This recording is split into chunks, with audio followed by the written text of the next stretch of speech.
মাথায় একটু চাপ পড়লে সিগারেটে টান দিচ্ছেন, এক টানেতেই শান্তি মনে করছেন, কিন্তু এই টানই যে জীবনের অশান্তির মূল কারণ হয়ে দাঁড়াবে তা হয়তো আপনি বুঝতেও পারছেন না।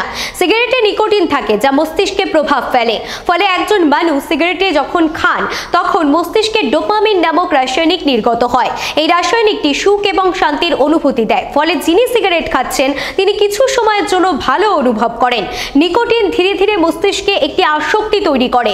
যখন এর প্রভাব কম হতে থাকে তখন যিনি সিগারেটের নেশায় আসক্ত হন তার আবার সিগারেট খাওয়ার ইচ্ছে হয়। এই ইচ্ছাই আপনার শরীরকে ভেতর থেকে শেষ করছে। সিগারেট কিছুক্ষণের জন্য ভালো লাগতে পারে, কিন্তু এটি আসলে সমাধান নয়। সিগারেট দীর্ঘমেয়াদী মানসিক চাপকে আরো বাড়িয়ে তোলে। নিকোটিনে আসক্তি শরীরে হরমোনের ভারসাম্যহীনতা সৃষ্টি করতে পারে, যা উদ্বেগ এবং বিষণ্ণতা বেশি পরিমাণে তৈরি করে। চিকিৎসকদের কথা অনুযায়ী যারা ভাবছেন যে মানসিক চাপ থেকে মুক্তি পেতে সিগারেটে একটা টান দেবেন, তাদের জন্য কিন্তু ভবিষ্যতে বেশ সমস্যা।